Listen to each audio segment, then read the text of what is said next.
Hello. Hello. Anyone around here speak basketball?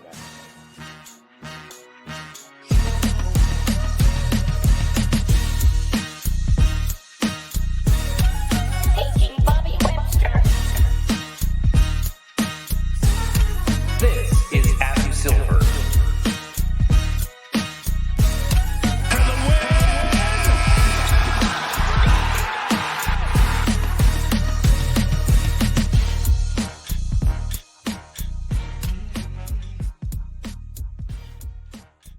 What's up, everybody, and welcome to the Confederacy of Dunks Basketball Podcast.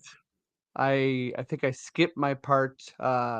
Vision 6-9. Oh shit! I'm gonna have to get real creative with the editing now.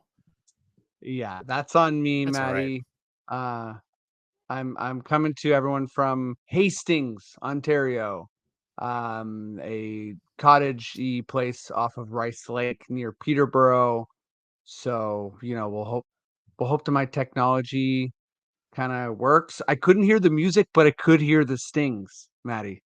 Oh, okay. Right? But listen, I've said your name twice. Who are you? Tell the people what's up. I'm your producer, Matt Duncan, and yeah, we're just getting set up for the X, getting ready to. As soon as you get back, we're doing that big recording there. I'm just contacting a few people at the food building to give us a table, and should be a lot of fun. Yeah, that's how the food pavilion works. You book a table. A lot of podcasts there now. Just adds to the noise. Yeah, it's great. Yeah, let's get that place a little bit louder. Can we get some geese in there or something? Guys, if you checked out the last ep, Matt's big on the X. He's big on the CME. Huge. He's hyping it up. So go get your Tiny Tim donuts. Try not to pass away. I think some people have passed away from. Yeah. Because that's okay. I don't want to get into slander territory, but I think people have been sick from X food, right? Oh yeah, food poisoning is real. Yeah. But it's part of the fun. Nobody passed away. Russian roulette. Gotta take a shot. Okay. Smooth intro right there. This is a Raptors podcast, an NBA podcast. I'm all over the place. But let's bring on our guests, two returning guests. Yeah, Dylan. I'm starting with you. Let's just I don't know, just go off on what you think about what's going on with Harden and Morey. Like, what's your sort of major takeaway from the $100,000 fine, but also kind of like the public comments? The whole thing, I think the whole thing is you should never trust your boss in anything, because clearly this guy, I mean, for over a decade, Daryl Morey said that James Harden was a better scorer than Michael Jordan, and then now at the end of the day, you're expendable just like anybody else. And I think Harden should have seen that writing on the wall when he was basically going in public and campaigning for Joel Embiid instead of himself. But it's like every single Daryl Morey team has been built number one guy, and then everyone else just basically is subservient to that number one guy. Yeah. But I mean, you know what it is? It's weirdly plays into the second thing. It like makes video games less fun, because it's like, what are transactions? It used to be like these people got paid super well, and they just kind of like understood that part of the fun is like transactions. Some people like talking about transactions more than like talking about the actual game. Like, how many people that watch basketball regularly? Like, I certainly didn't like play basketball past like professionally in like a league setting past like grade 8, so I don't really know what's going on. Like, I know more than most, but like not like I didn't play that long, so it kind of makes it, I don't know, kind of makes the NBA like less fun, but also it totally plays into the drama of like these guys are gonna snipe back and forth, and it makes the summers more fun too. So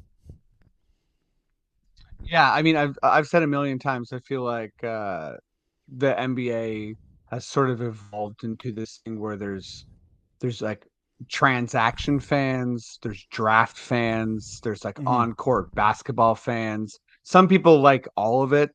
But some people really sort of like they care more about rumors who might get moved than I think that, the actual like watching of the game. And yeah, I mean, you can have your opinions on that, like as far as whether that's a good thing or a bad thing, but it certainly is a thing.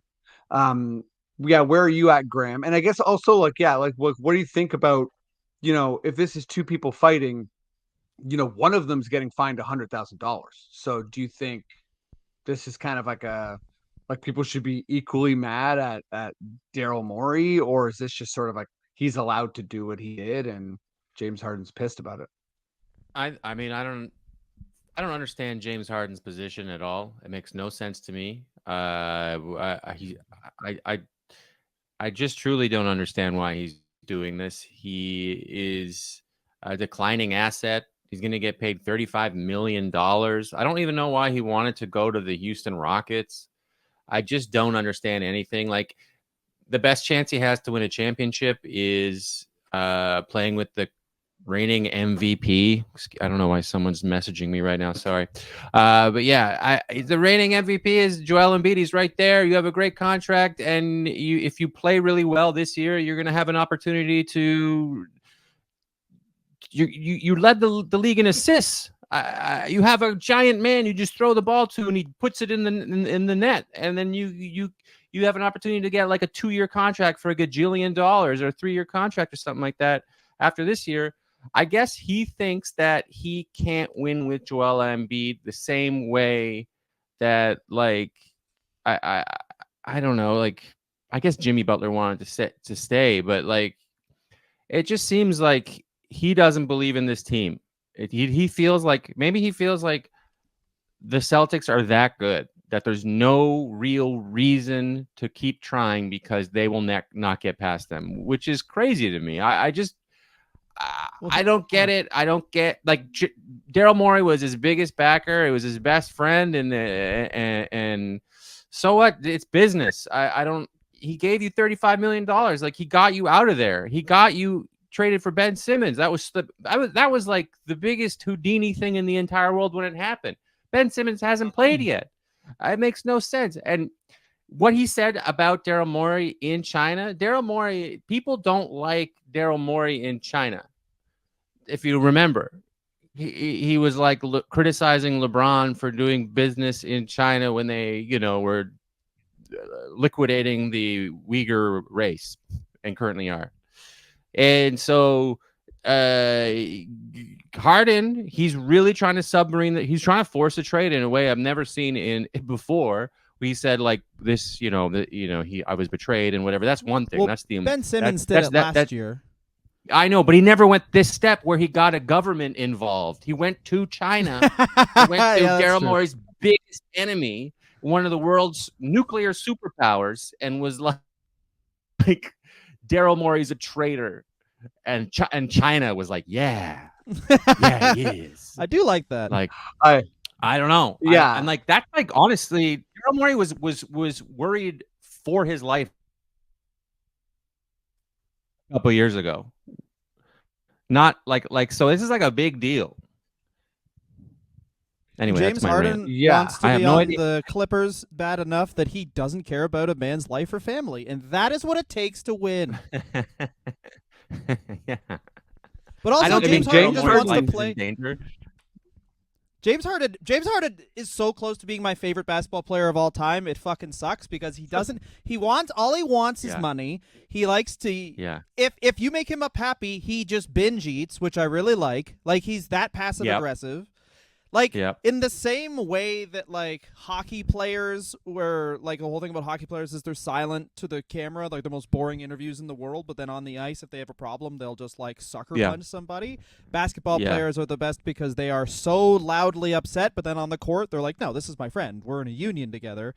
But, the front office, I'm going to eat donuts in front of the media on a live stream until I'm 7,000 pounds.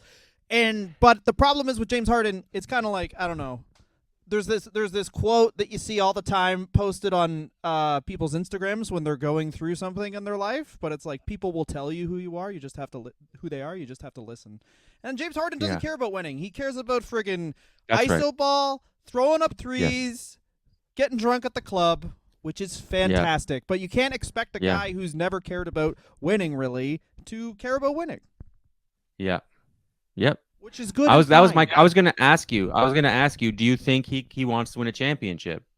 I don't think he gives a fucking shit, which is great. I don't think he does. I don't think he does. Who gives a shit? I don't think he gives a fucking shit. We need. I'm reading a book about the 70s, and it's like World Be Free. He was like the sixth man on a team that was really good. He's like, I don't want to fucking do this shit. I want to get laid and hit threes. And then he just got traded to a team, and he's got that famous quote. He's like, man, it's hard to average 20 in the league. And someone was like, points? He's like, no, idiot, shots. And that is who James Harden is. And it's the best. Yeah.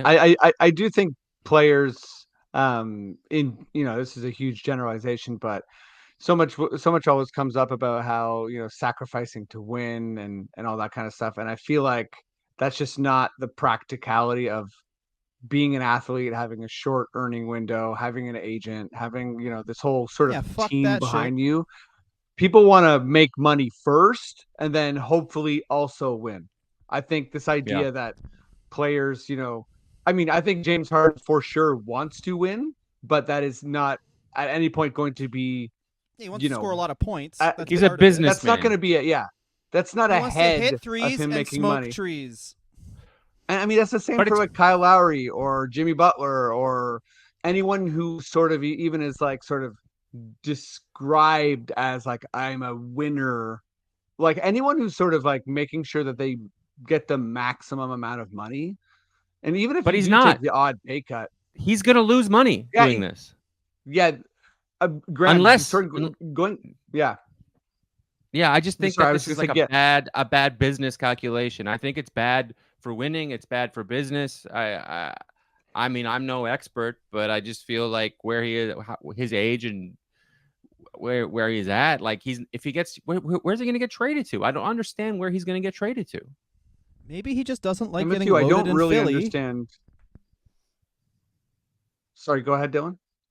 Maybe it could be something as simple as the strip clubs are way fucking better in Houston. Of course he wants to go to LA. Might be it. Strip clubs are better in LA. He wants to fucking party, man. This guy's made like over $30 million for how many years in a row? He doesn't give a shit.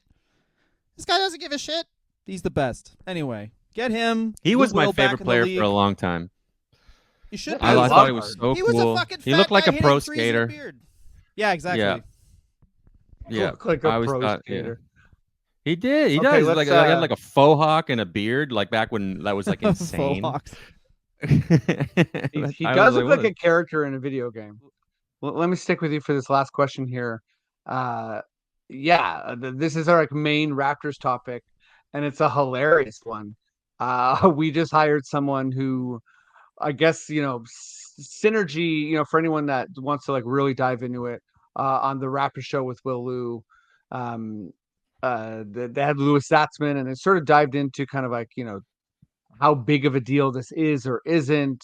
But I think regardless, like some wrongs were committed, and some shit didn't go as planned. And the guy who was coming over from the Knicks, the video coordinator, took some stuff, shared some stuff, and I think the Raptors are getting sued. We'll see what sort of where this ends up.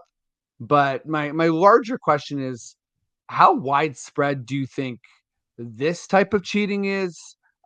Cheating in general, and let's we can stay away from doping, but I mean, like, sort of like this type of Deflategate, spying on other teams, like that type of espionage style cheating. Like, how widespread do you think it is in the league? I don't. I mean, I have no idea. I would just purely speculating, but I assume. I don't know. I feel like there is a world where we are the only people that do it, just because Masai and Bobby Webster are those type of dudes who are like, win. We gotta do whatever it takes to win. Like they're. But I don't know. It's so why isn't the league getting involved? Why are they getting sued? Why isn't it like the Texas Rangers? Why isn't it like the New England Patriots? Why is it out of, like, it's in the public court? It's bizarre to me. Yeah, Makes me it's a feel civil case. makes me feel like the league knows that it happens all over the place. Because if they were to investigate the Raptors, they'd have to investigate everybody else. Just thinking out loud, it's a civil case. It's very bizarre that the commissioner isn't involved and they're not, doing an internal. They always do because like for the New England for Deflategate and for the sign stealing scandal with the Texas Rangers, they had internal investigations, blah blah blah, and then they would had to give up like draft picks and got fined and whatever they got. But for this, it's a civil case, so I guess they're just going to get sued for money, and nothing's going to happen, and they're not going to lose anything. Like maybe if this is honestly, I live in America, and I had not heard about it until you messaged me this. This is not, and I live in New York. This is Nickland, and no one cares, no one knows, no one's talking about it. So I don't know. Yeah, I think you sort of summed up mostly where I'm coming from. I guess I'll learn more, but also when things start from like James Dolan's world, I'm just sort of like I hesitate to take it seriously. Totally. Dylan, sorry. This is Andrea Bargnani retribution. Is that what you're saying? Listen, he doesn't like Masai. We know that, right? I wouldn't like him either if that happened to me. I mean, there's also the whole Carmelo trade when he was with the Nuggets, but that's true. Yeah. Well, that Dylan, worked out we're in a shared. It did, but Dylan, we're in a shared thread where we're talking about it a bunch. Where are you sort of with me and Graham? Do you think it's more serious? Do you think like where are you at with the whole scandal thing? Honestly, if it's not steroids, I just kind of find it quaint. So it's like whatever. I don't know. Stealing plays, like I mean, gamesmanship. Yeah. Also, like I heard something. I forget. Maybe it was the Heat, or must have been the Heat. Like they just memorized all of Philly's plays at some point, and were just like running. Like you know what I mean? Like how much changes with the turnover of these guys going from team to team each year as well. Like, are you really saying that this guy jumps from New York to the Raptors in 1 year, and New York's like, oh, we lost our 10th man. We got to change the whole fucking playbook. Like, everyone knows what everyone else is running. It's not like the NFL, really, where it's like the NFL, it's like all those moments are very well defined, So, I mean, I don't care. I don't think I mean, it does matter. I'm sure someone could explain to me who's much smarter than me why it does matter and why it's very serious, but to me it doesn't fucking matter. Like it sounds like they're just watching video. They're just like watching tape of the other team, and then they know their plays. It's like, I'm gonna sue you for doing your job.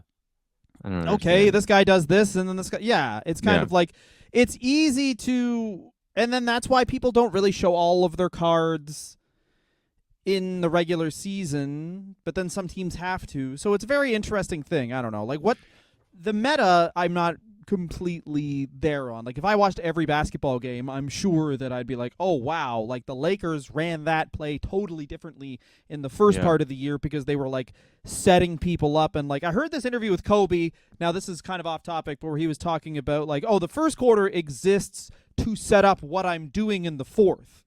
So it's like it's kind of like how a boxer does things where it's like in the first round they do absolutely nothing, but that's only because in the 8th round they have a plan. And now maybe this fucks up that first quarter plan leading into the fourth quarter completely. But once again, I mean, for me, it's like, unless it's a basketball player directly that like we are stealing by tampering, which also no one gives a shit about, then who gives a shit? Like it's been proven the Clippers were recruiting Kawhi that entire year. We were winning the NBA title. So like, and Kawhi like used our plane to make that phone call that ended up him being in the Clippers. So I don't see how that is any less serious than this. Like it's all also it's basketball.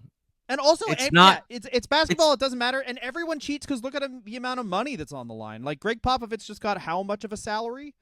What's Greg Popovich's salary like until the day he dies? He gets $16 million, and essentially like not that Greg Popovich is an amazing coach, but essentially he got that money because like he fell dick first into Tim Duncan and like two of the best basketball players of all time that just got no press.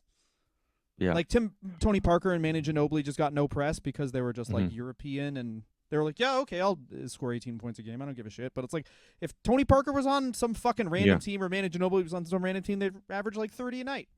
Yeah. 100%. Yeah, no, I stopped talking to let you talk. Okay. Okay, now I can will- talk? I- I'm sorry. Now I stop. you go, Graham. Now I'll stop. Now I'll go. I'm sorry. I'm kidding. No, I'm just saying it's like the most random sport besides hockey, maybe, where it's like the plays don't matter. Like inbound plays matter. And I like really, it's like, do you really in this version of the NBA? How often do you see a point guard plod down the court and hold up a finger and then call a play? It's like I haven't seen that in 50 years. I think Mark Jackson was the last person to do that. It's like it's like not Chris Paul grabs a rebound and whips it to Blake Griffin, who does a windmill, and they're like, they fucking stole that from us. good play. Like He stole that. Yeah, yeah. He jumped over this that guy's was my head. fucking. Oh my god. Yeah. Rafael Arujo would have thrown that up to Joey Graham if they hadn't stole our emails. Steph Curry, I want you to shoot the ball from behind the 3-point line. Shake him off first. Yeah. Oh my God, we would have done that with Jonathan Bender if it wasn't for those emails. Jonathan Bender. He was in my resim. Ended up very good. No, the crazy thing about the resim was Rodney Stuckey, 2-time MVP. Figure that one out. They were really on Rodney Stuckey's side. Yeah. Rodney Stuckey, he had a bad turn at the beginning of his career. That's he true. Could have been And then somebody. Yeah, and I'm sure he plays 2K at last year's 2K with his family. He's like, see how fucking close I was? You didn't believe me, did you? Yeah. Yeah, I'm sure he plays 2K with his family. I mean, I tend to agree with you guys. I feel like it's sort of, it seems more than anything petty, and it also seems like if it was very serious, the NBA would get involved. They haven't commented yet.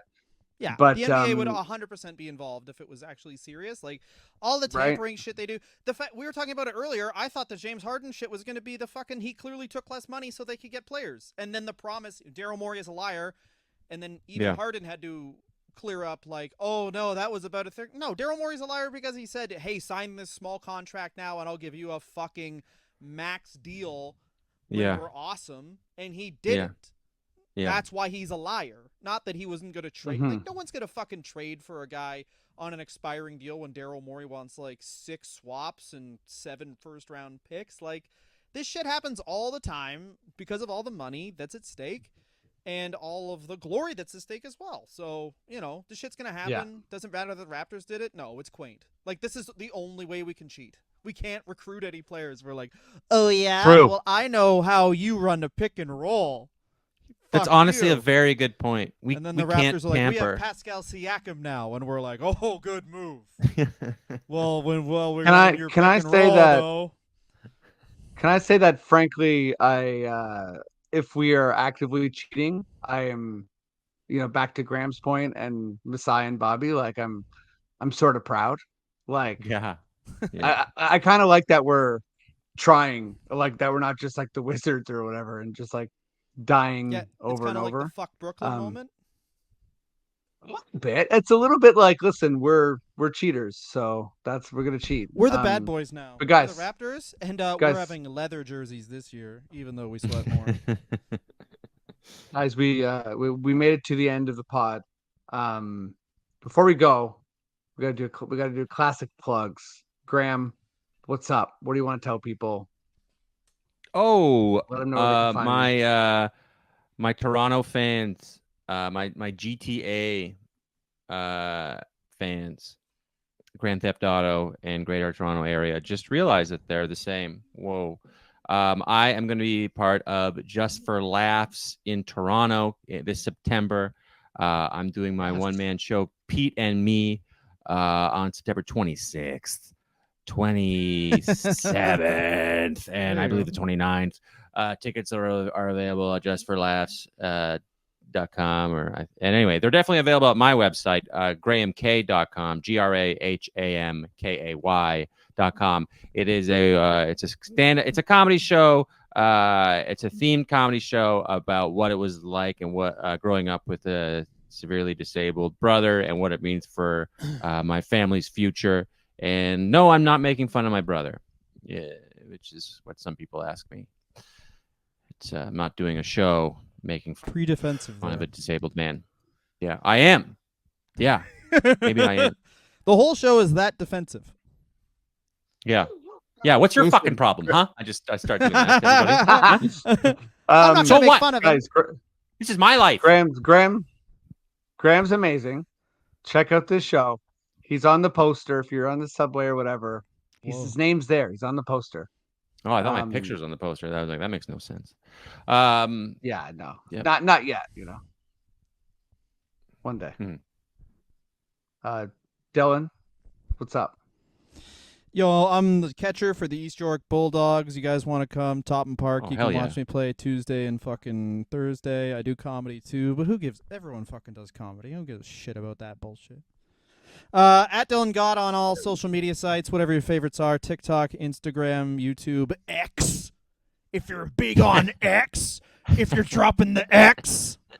I have shows September 16th and 23rd. One's in, I think, Cambridge is the 16th, and then the 23rd is in Kitchener.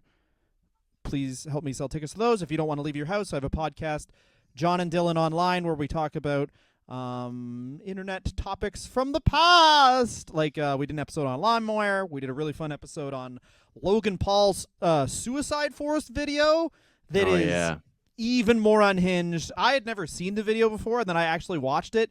It's fucked, and not in the ways that you think. It's like not it's crazy. So listen to that. John and Dylan Online, available on where all great and even so podcasts are posted. It's a great Damn podcast. right. I love you guys. I love John and you. He replaced me. He's your new internet wife. Yeah, he's my new internet. He's my new 6'4" guy from Ottawa. Yeah, that's true. Yeah. Wow. Dylan and I I didn't know used you to were have a 6'4". podcast called The Sport Bras. Yeah, I we don't were think on it's Excellent available Radio. I loved it. Back Yeah. when we were young. Yeah, we were. I in still our have all the early episodes 30s. in case you make it big. I'll release those. Take a lot of money for you to scrub those from the internet, and that's sick. my retirement plan. Okay. Maddie, I know you're there. Pop in.